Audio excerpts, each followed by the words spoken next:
So I hope all of you are doing well. It's been a while since I've made a tutorial. Hopefully I can make one that you guys all like and maybe pick up a thing or two. As you can see in the background, things have changed quite a bit. This whole year has been very interesting. If you haven't seen any of my tutorials, I'm JR. I make a bunch of stuff in DaVinci Resolve and also in Fusion within DaVinci Resolve.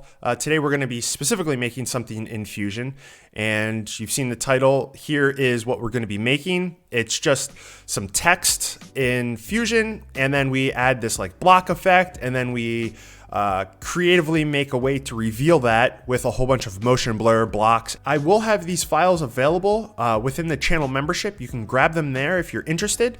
Explore a wide selection of pre-made creative tools for DaVinci Resolve, like titles, transitions, slideshows and infographics, like bar charts and callouts, and much, much more.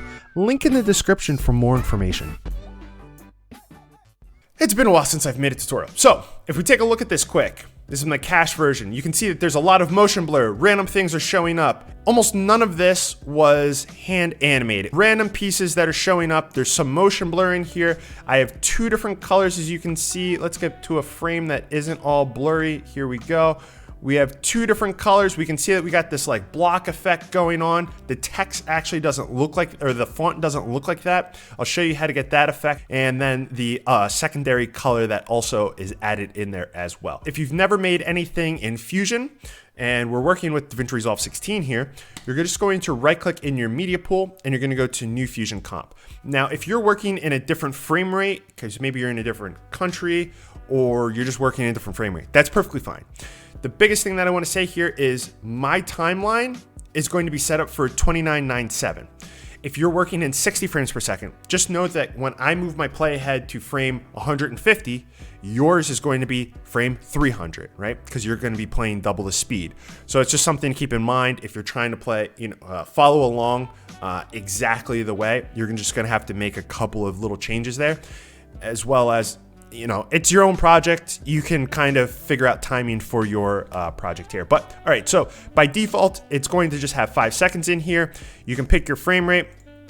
I'm just going to leave it at the 5 seconds, hit create. It then pops up here. It comes down here. If at any point in time you want your the timeline within Fusion to be longer, all you have to do is click on the Fusion comp and you just have to drag it out. When you go back into Fusion, your Fusion timeline will be longer. So pretty simple.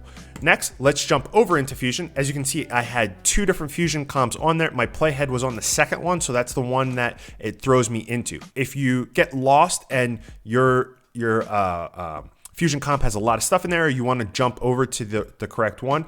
Clicking on clips, down here you can see the multiple clips that are on your timeline. If you double click right in here, you can see the name and then the type of project it is. So or the type of file it is. Close that now because we're in the correct one, and I'm just going to grab some text, right? The text tool right there. I'll zoom in a little bit here so we can actually read these names. And if you've never used Fusion before, up here is your player. You might be on two, and so you might see two screens like this, or you might just see one. If you want to see something that's down here, you just drag it up and release, and then you can see it up here. Over here in our inspector, you click the inspector, and this is where you're going to make all of your you're going to set all of your settings for that particular tool that you're currently on. So I'm just going to type in here JRTV, and then I'll have that. I can come down and pick a font. I don't remember what the font name was that I used on the other one. Maybe I should go back and figure that out. Was it this? No, it wasn't. All right, so we're going to come back over to here, and don't be so concerned with all of these. We'll go through the nodes here. All right, so we will come back over. And there we go. Now we have the correct font, right? So that's what the font looks like by default. If you want to pick up that font, I believe it's a free font that you can get online, but there's that. So I'm going to change the size of this to make it a little larger. So there we are. The next thing that's a big portion of this is all the little blocks. So how did we make all those little blocks? Very simply. I'm just going to come over here and I'm going to drag this in. This is a background node. It's kind of like a solid in After Effects. It allows you to just pick a color and the whole screen's that, right? We're going to do a couple of different things to this. The first thing, by clicking on it, coming over to the settings here for under image, you'll see that this is on auto resolution. By default, it's going to be on auto resolution. What that is it's grabbing whatever your timeline resolution is, and it's going to automatically add it here. We don't want that for now. What we're going to change this is the width. We're going to change it to, let's just go with 50, and then the height will go to 20. Very, very small. Now, these are just pixels. Obviously, it's in the screen, so when we look at stuff here, it's going to look very soft around the edges because it's just blown it up so big. The next thing we're going to add in here is right here are our masks. We're going to drag this down. This is a rectangle mask. We're going to take our rectangle mask and connect it to the mask input of the background. So now we have a mask, right? This is masking out that background, or the solid, whatever you want to call it, right? The red that we were previously looking at. And then in here, we can grab the tool here and we can change the sizes like this, or you can come down here and change the sizes as well. All right, so we're just going to make a box, right? And now we want to have 3 of these boxes in one, right? So to do that, we could simply just say Control C, Control V. Okay, now we can bring this over here. We can like come into here and maybe put in like a 2, and then do this again, and then come in here and put in an 8. Now, they're kind of close here, and the sizing doesn't really match up. So we could, come into each one and change the sizing like this. Or what we could do instead of that is I want to show you something different. We could add in, well, there's two different things I'll show you. The first one is the one that you're going to want to do, so just follow along. That is, we're just going to Control C this to copy it, right? And then we're going to hold down Control Shift and then hit V. And it looks the same, but it says instance here. And if I drag it down and we look, we can see that there's a green line. So that means that all the parameters here are going to be a copy of the original. So anything that I change in this one, it's going to change to the secondary one. And I can do it again, and then we have 2 instances now, right? And with instances, you can de-instance some things, because if they're the same and I move it, they're all going to get moved as well. So we don't want that. So if I come into this first one here, I can right click and go to de-instance. Come into the second one, right click, de-instance. Now we de-instance the center position of the 2 masks. We can come into this first one here and go back to what we were at, 2, and come over here to this one and go into 0.8. Now, here's the cool thing. Come back to the original, I can change the size of this and it'll change all of the boxes. It's awesome. And it works for all of the parameters. So that's pretty cool. The other thing you could do if you really wanted to, let me just add in one here, is if we have like, let's just reconnect this up so I can show you. This is the other way. I just wanted to show you that, but I want to show you one other way, because this is good if you're going to pull from different types of tools and use that same setting in something else. And it's called publishing. So we could right click in here and we could go to publish, right? So if we were then to paste, actually that's not the best thing to publish. So let me remove publish, and then let's do like, we could publish this and then publish this as well, right? So we could add in another one, right, and connect this up, and then in the second one we could grab whatever that published stuff was. So you say connect rectangle 2, and we're currently in, we're currently in the width. So we come in and we connect to the width, and we come in and then we connect to the height, right? So now we have these 2 in 2 different locations, but since this is published, I can do the same exact thing. So it kind of works the same, but for our instance, we're going to want the instance stuff. All right, so now that we have that, and we have to remember the size on this is 50 by 20, right? So very, very small. Obviously not going to work for this, which if we zoom out is 1920 by 1080. So now we need to take all of these boxes, these 3 boxes that we have here, which are very small. And let's actually change these to white, and we need to switch them. So to do this, I'm just going to grab another background, and I'm going to change the name of this. So hit F2, and I'm just going to change this to blank. Right? And then all the parameters here, I'm just going to change to 0. So now it's completely empty, right? So it's pretty much a blank. But what we're going to do is we're going to use the resolution of this, but the image data from the other one.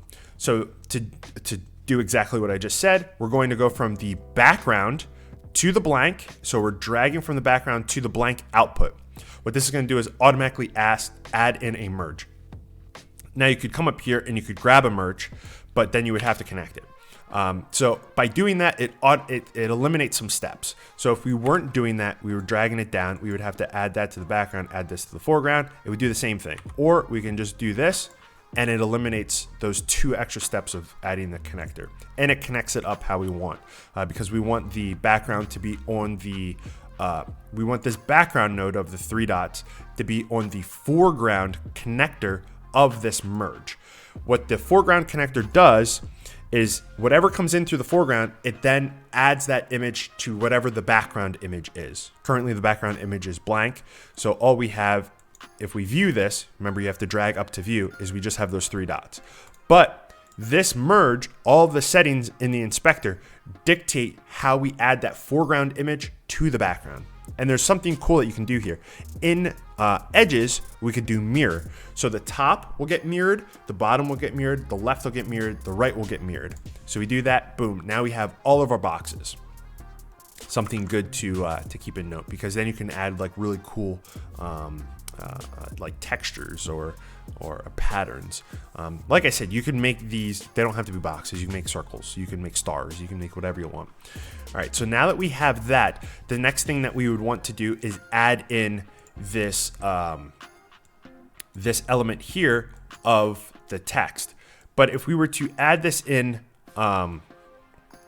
as a mask, what we're gonna see is it's going to add it in, but we're gonna have these sharp lines, right, of all of the whatever is over here, right? It's gonna have the sharp lines, but we're gonna be using the foreground as whatever is actually gonna be shown. It's going to get the cutout from this text, but we want the whatever font you're using to be kind of blocky as well, so it doesn't have these sharp lines.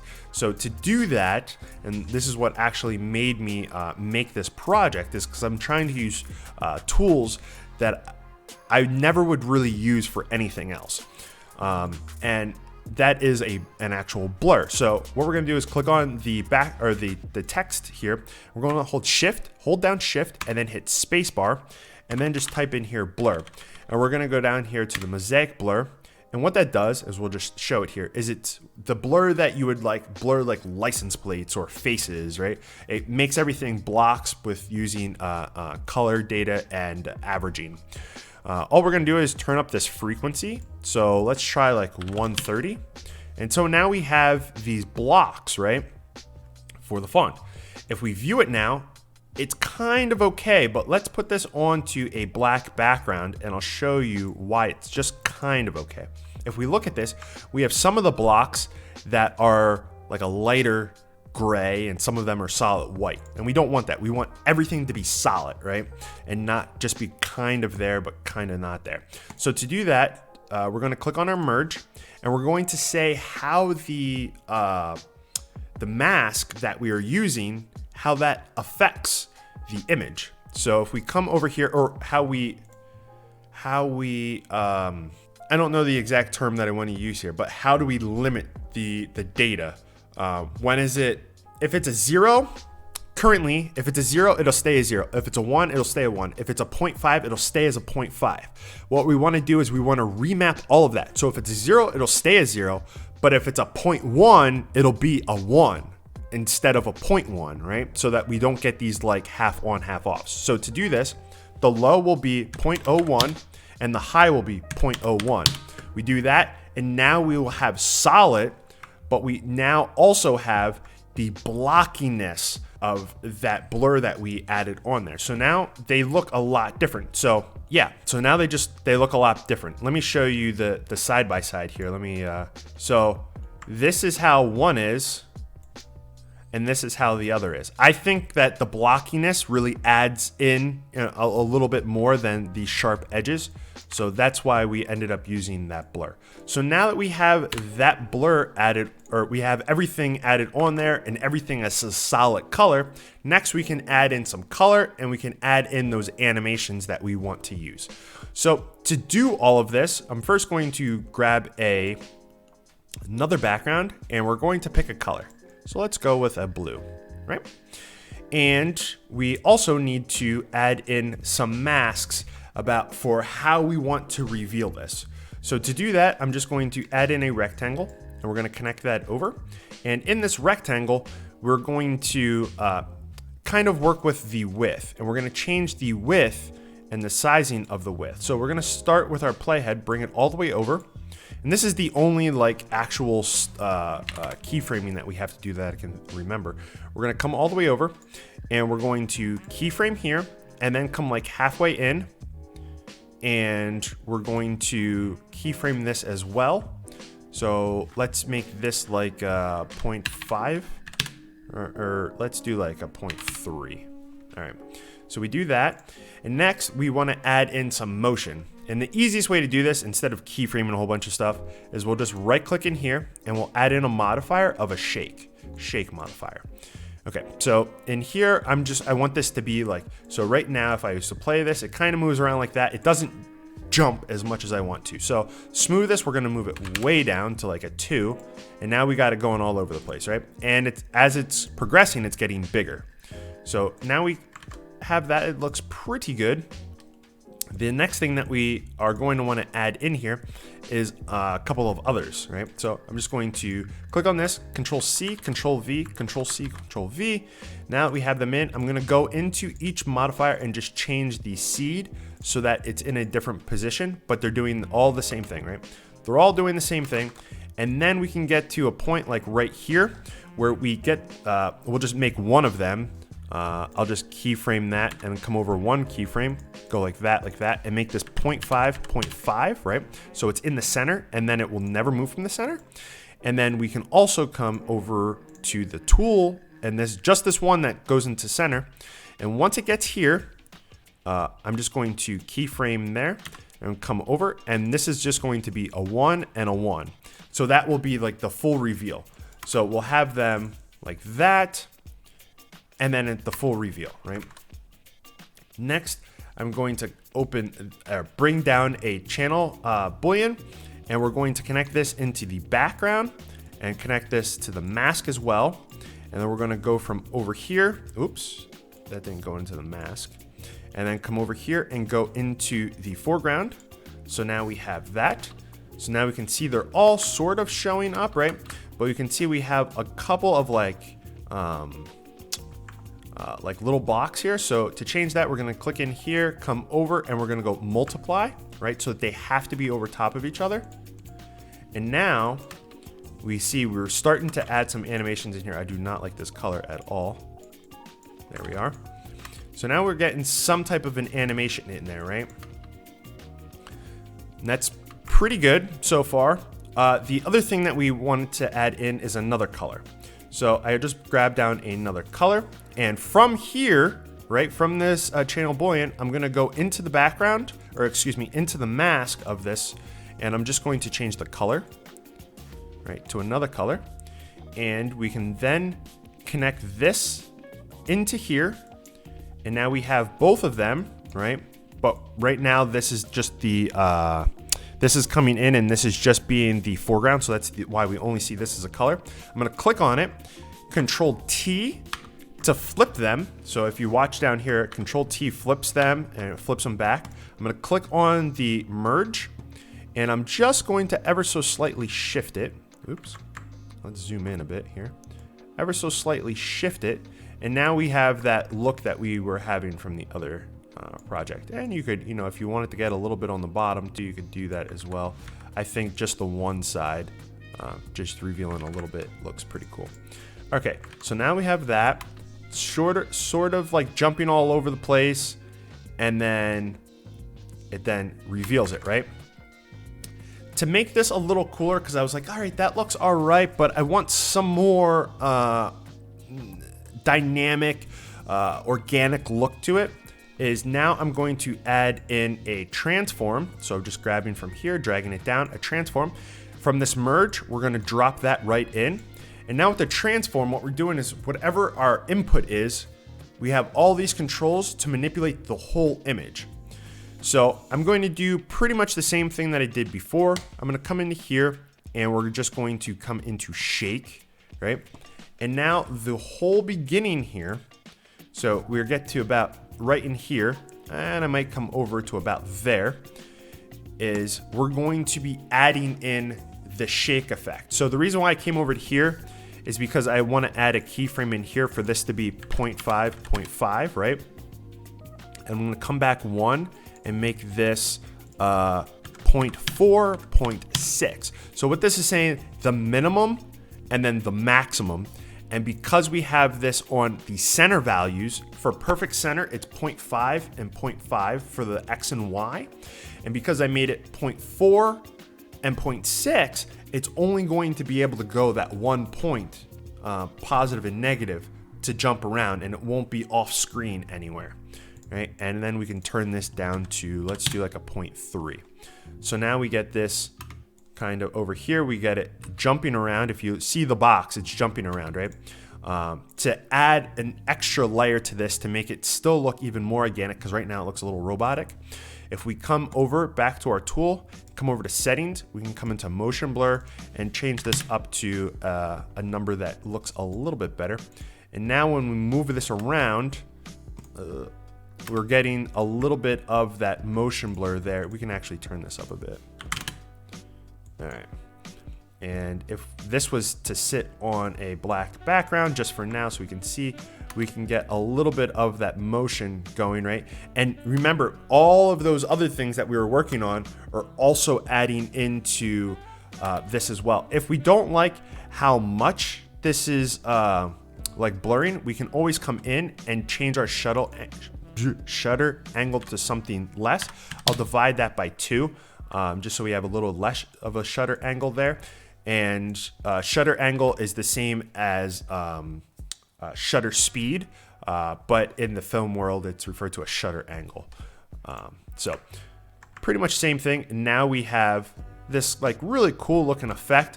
Different parts are sometimes being shown, then some flips it around to other spots. So now we're kind of getting to pretty much where we want to be with this. The only thing I want to add now is more of cutaways happening, but the cutaways are always going to be at the same spot, and they're not going to move around with the motion blur to add a whole nother level of organicness to it. So to do that, I'll just grab another merge, and we're going to come back up here, which is the blank that we were working with. And I'm going to drag the blank into the merge just so we get the blankness of it, so I can then cut out the foreground element. And then we're just going to add in a rectangle mask again. And for this, we are going to let's just do it the other way. So before it was kind of like tall, now we're just going to go wide. So we're going to go full width. And we'll start and we'll go the opposite way. So now we will start at, let's do like 0.3. Let's start at 0.3 here. And then by the time we get over to here, it'll be at like 0.01, right? So it'll be a little sliver. And we're also going to add some shake to this as well, right? And we will going to undo the lock X and Y. And because we only want it to really go up and down, so I believe on the X, we're just going to go 0.5, 0.5, so it stays in there. But then up and down, it's going to be pretty much always moving, right? So it's going to be moving up and down. Obviously, we want to move this back down to 2, so we get to go like that. And that's looking pretty good. And I'm going to do the same. I'm just going to copy and paste this 3 times.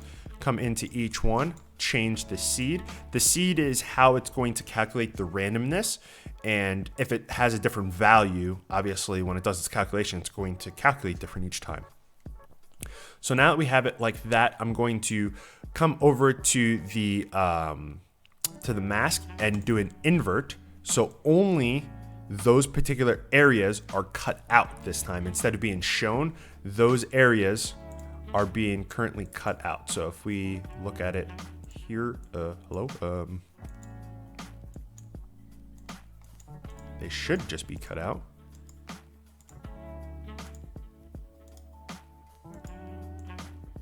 Okay, so you can see like it's cutting out that portion. And then by the time it gets, and I actually want to go into all of these and select this for the height, right? I'm gonna select this, hit F to add easing in, so that that height change comes on a little sooner, so we don't have so much cut out the whole time. But now we pretty much have it all cut out, and by the time it gets to the end here, it's just little pieces that get cut out, just to add that little bit of randomness that's kind of like always happening. The other thing that I added on is I then added in one more cut up, and we will take this and put this into the foreground, and we will grab the blank again. And all I did for here is I just went height full, bring this in, and I brought it over to like a random section like that. And we can come into here and go invert. And right at the end, for a couple of keyframes, I just click on the level, come over like 2, turn it down.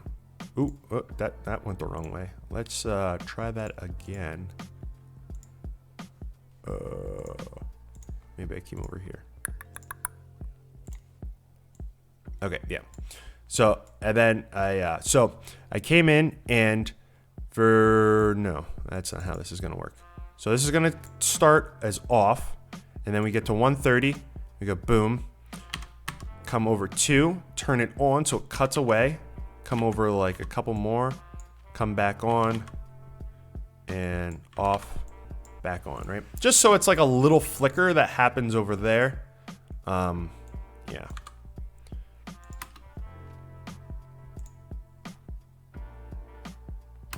All right, I think I actually want them to go on and off instantly. So instead of doing all of that, we're just going to get rid of all these keyframes, and it's gonna go right here. It's gonna go on, 1, 2, keyframe again, 1, 2, keyframe here, off, keyframe, one more, boom. So now it's an instant on and off instead of the fading. Right? There we are. And that's pretty much how you do it. The only thing you have to do now to get this to go back to the edit page is, geez, my scroll wheel, is you have to have it go from whatever the final node is.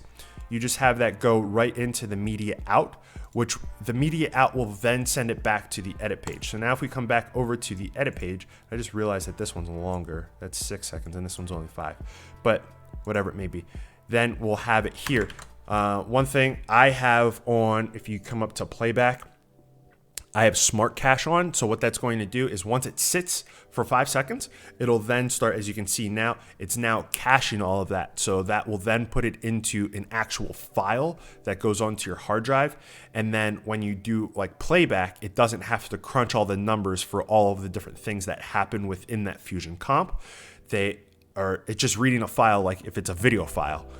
So then when you're editing on your timeline, it doesn't like skip and go slow. So there we go. Now let's go back a little bit.